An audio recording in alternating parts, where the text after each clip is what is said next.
Oh,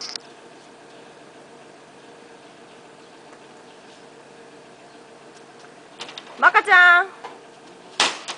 Ah! Konnichiwa. Hot coffee from a vending machine, can't beat it. This is the penultimate edition of me in Japan. 4 weeks has flown by, I've only got 2 weeks left. I'm a bit sad to be leaving actually. Apologies first, I was supposed to be bringing this to you from Tokyo, from my capsule hotel. I went to Tokyo last weekend to do some coaching in Chiba, and also I went to a big trance gig with Gareth Emery at one of Japan's biggest nightclubs in Tokyo called Ageha, but I ran out of battery. So here I am, I'm back in Sano, so apologies for that. This edition, we're here at Tanoma Arena, and we're about to head inside shortly to catch some action for the Cricket for Smiles Parents and Kids Day. And I've got Zoe George, who's the fiancée of the Japan national team coach. She's going to come on board with this edition and just explain a bit about what the Cricket for Smiles campaign is, because it will form an important part of the strategy that I'm writing to build participation numbers at a junior level for Japan cricket. But I thought just before we head inside, I'll give you two funny stories, or two amusing stories from my experience in Tokyo. Firstly, the capsule hotel. I don't know if you know what they are, but basically there's only enough room to sleep in. It's not a room, it's just a capsule that you can lie down in. And I'm a bit claustrophobic, so I was a bit nervous about going there. And as it happens, there's sort of capsules on top of each other, and I was on the bottom one. And then there's obviously people on top, and there's people to the side, and it was full. And firstly, I didn't get much sleep because it was just so hot. You're in this small little area, it's really hot, so I hardly slept. And the second thing was, the guy above me must have had a fairly spicy Japanese curry that night, because the fireworks going off in his little capsule would have kept even the deepest sleeper awake. So it wasn't the best of experiences at the capsule hotel. The second experience, in a somewhat similar note, was the second experience on a similar note was I was walking around Tokyo, and I was full of, I just had lunch, and I was fairly hefty lunch, and desperate to go to the toilet. Big buildings on either side, and the only public toilet I could find had a Japanese squat toilet. Never used one before, don't know how to use one, and it's fair to say that my first experience with it, I got the incorrect angle of approach. So I'll let you leave that to your imagination on what happened there.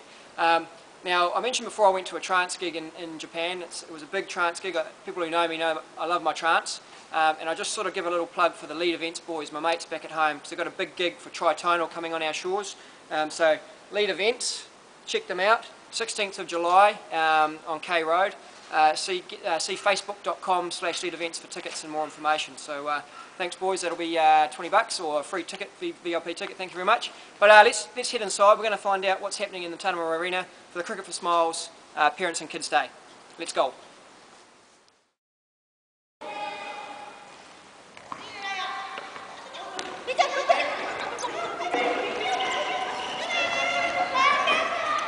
So here we are in the Tanoma Arena for the Cricket for Smiles Parents and Kids Day for the kids of the Sano program.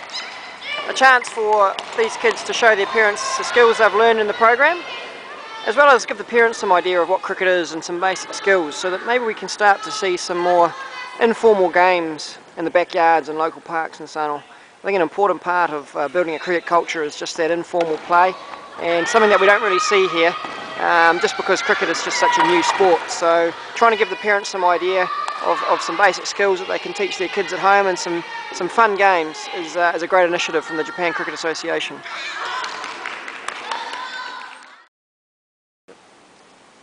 Okay, so as promised in my intro, I'm here with Zoe George, who is the Marketing and Media Manager for the Japan Cricket Association, and also the wife-to-be of the National Men's and Women's Coach and the High Performance and Pathways Manager for the JCA.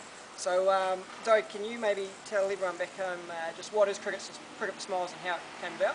Okay, so originally we had planned to do a thing called Cricket for Christchurch. Chris and I were both in Christchurch in February when the earthquake struck there. So we'd actually started the process of setting up a charity to fundraise for Christchurch, and then the earthquake on March 11th happened here.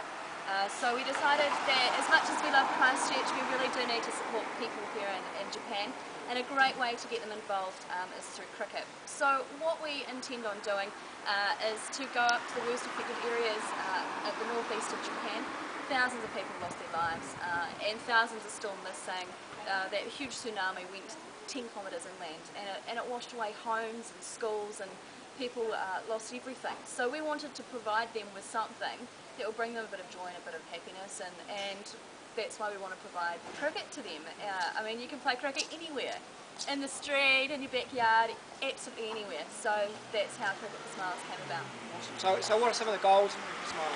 So at the moment we're currently searching for sponsorship. We want to take approximately 250 cricket sets, full cricket sets, up to the northeastern part of Japan to provide community groups and school groups with cricket sets and resources so that they can get in there and play.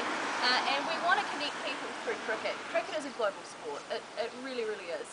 So we want to expose these people to the world of cricket. So, as people back home will know, I'm here with the Japan Cricket Association providing a junior participation strategy. Yeah. And Cricket for Smiles is going to be an important part of that. So how would you see Cricket for Smiles fitting in with getting more kids playing, not only in the northern areas, but all over Japan? Well, we really see Cricket for Smiles as something a bit like Kiwi cricket back in New Zealand, Milo cricket. It's a great opportunity for children to get involved, and it's a really good brand as well.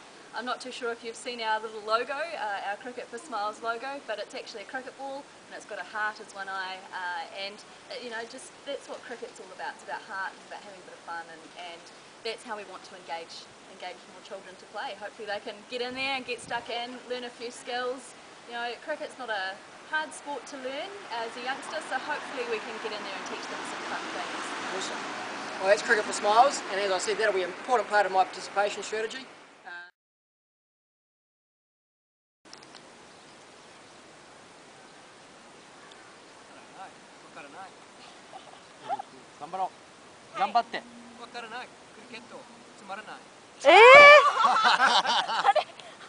I think so. 放送できない。それはまずいですよ。はい。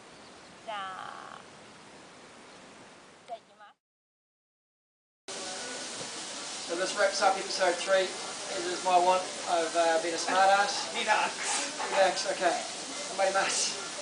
I've been a smartass and landed myself with some sort of Japanese foot massage from Bacho-san! And it's been a pleasure bringing this to you. And I'll see you next time in episode 4. Arigatou gozaimasu. Arigatou gozaimasu. I'll catch you later. Bye. Okay. Happy dog. Alright.